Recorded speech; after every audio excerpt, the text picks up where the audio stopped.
waxaan ku weydiinayaa laba su'aalood oo mid ay tahay ninbaa wuxuu yidhaahdo aabbahay la ildaran ayaa aabbahay aabihii yimi koonfurta waxaa ka socday muddo dheer waynu garanaynaa iyo dhibaatada dagaalada ka socday haddeerna si toosa u soo noqday oo aad arkayso telefishinada ama ilaacadaha waxa shacabka Soomaaliyeed isu marinayo gabadh yar oo aad u dhalinyar baa waxay ka hadashay Hargeysa waxay tiri waxaan la dhashay 5 wiil shantaba waxaan rabaa inay dagaalka galaan waa nasiib darro ku soo noqotay dalka Soomaaliyeed baryahanna waxaa ka telefishinada iyo ilaacadaha hanjabado ay ilaacadaha la isu marinayo qabiil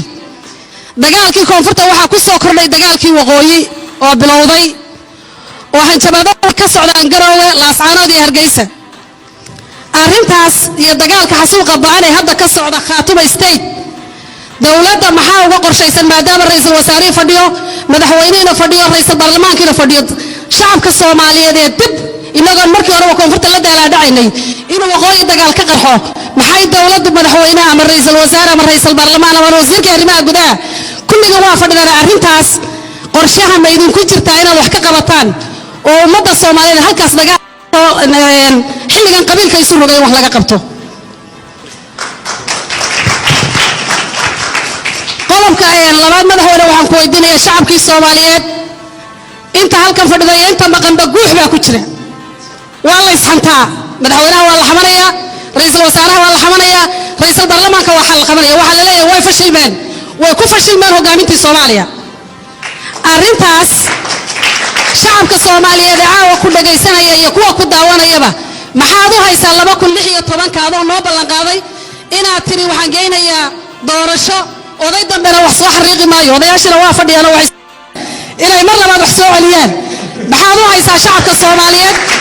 oo arrintaas 2016 maxaad ka tagi doontaa madaxweyne wassalaamu calaykum aad u mahadsantahay canab dagaalada gobolada ka soo cusboonaaday aad iyo aad ay noo dhibaysaa dawladda muxuu aad ka dawlad ahaan aad iyo aadaan uga xunnahay anigu ka madaxweyne ahaan xukuumadda si cad ayaan muxuu ahay arrintaas yaan amar uga siiyey warqad qoraal ugu gudbiyey in ay arrimahaas wax kasta oo karaankeenna aan ka qabanno waanay ka qabatay xukuumadduna xukuumad ahaan inta u shireen ayay shaqadaas ku kala dhaqaaqeen caawa aan halkan fadhinaa wasiirro ka tirsan xukuumadda ayaa meelaha colaado ay ka jiraan meelo ka mida dhex fadhiya caawa oo ku maqan oo jira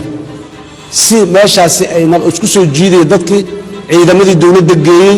amnigii inay dawladdu la wareegto dadkii walaalaha ahaayeen inay isku yimaadeen wada hadlaan ka shaqeeyaan tirsan ayaa marka dadaalka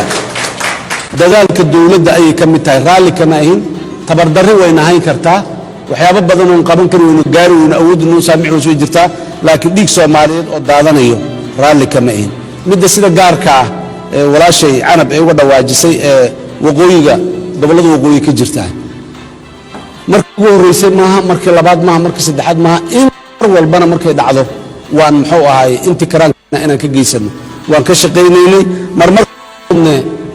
doorkeena inaan cayaarnaa qaarkood laga yaabaa nooc kale khilaafa in meel kaleba ka dhalisabo oo ayaduna ay muxuu ahay problem kala noqoto marka xeeladaysi iyo si farsamaysan ayaan ugu jirnaa waanan ku jirnaa ilaahay idankiis dhiig badan dhiigna kuma daadanaya halkaas sida aan rajaynayno caawa meesha ay marayso muxuu ahay xaajadeena muxuu ahay magaciisina ummadda annagu in la fashilmay ma qabno madaxweynaha jamhuuriyadda caawa aan meeshan fadhiyahay dawladda Soomaaliya way fashilantay gobolka Sool iyo Sanaag iyo Cayn waxay ka tirsan yihiin wadanka Soomaaliya international community waxay ku qoran yihiin inay yihiin disputed area oo isku haystaan laba gobol anu ma garanayo dawladdeena waxay aaminsan tahay inay disputed haday yihiin